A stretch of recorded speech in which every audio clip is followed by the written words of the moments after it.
ശബരിമല സ്വർണ്ണക്കൊള്ളയിൽ യഥാർത്ഥ പ്രതികളെ മുന്നിൽ കൊണ്ടുവരണമെന്നും CPIM നേതാക്കൾ ജയിലിൽ കിടക്കുമ്പോഴാണ് സ്വർണ്ണക്കൊള്ളയിൽ കോൺഗ്രസ് ബന്ധമുണ്ട് എന്ന് മുഖ്യമന്ത്രി ആരോപിക്കുന്നത് എന്നും മുതിർന്ന കോൺഗ്രസ് നേതാവ് രമേശ് ചെന്നിത്തലയുടെ വിമർശനം.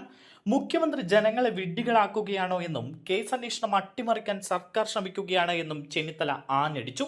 കേസന്വേഷണം വഴിമുട്ടി നിൽക്കുകയാണ്. അന്താരാഷ്ട്ര പുരാവസ്തു കടത്ത് സംഘം ഇതിന് പിന്നിലുണ്ട്. അതുകൊണ്ടാണ് കോടതിയുടെ മേൽനോട്ടത്തിൽ CBI അന്വേഷണം വേണമെന്ന് താൻ ആവശ്യപ്പെട്ടത്.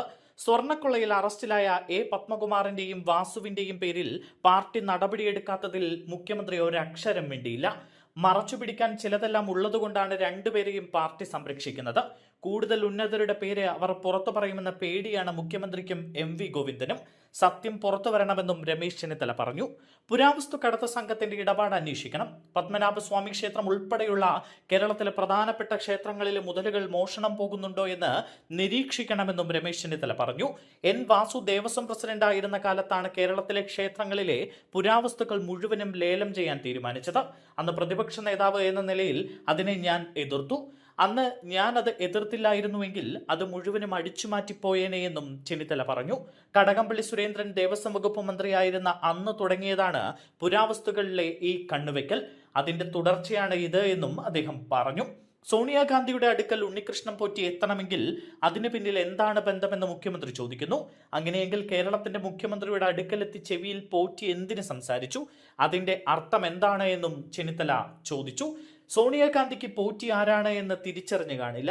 സോണിയയുടെ അടുത്തേക്ക് പോറ്റിയെ കൊണ്ടുപോയവർക്ക് ഉത്തരവാദിത്തമുണ്ട്. കൊണ്ടുപോയവർക്ക് അയാളെക്കുറിച്ച് അറിയാതിരുന്നത് കൊണ്ടാകാം കൊണ്ടുപോയത്. മുഖ്യമന്ത്രി ഇത്തരം ബാലിശമായ കാര്യങ്ങൾ പറയരുത് എന്നും ചെന്നിത്തല വിമർശിച്ചു. പാർട്ടി സംസ്ഥാന സെക്രട്ടറി MV ഗോവിന്ദന് പോലും അടുത്തുനിന്ന് ചെവിയിൽ സംസാരിക്കാൻ കഴിയാത്ത മുഖ്യമന്ത്രിയോടാണ് പോറ്റി സംസാരിച്ചത് എന്നും ചെന്നിത്തല പറഞ്ഞു.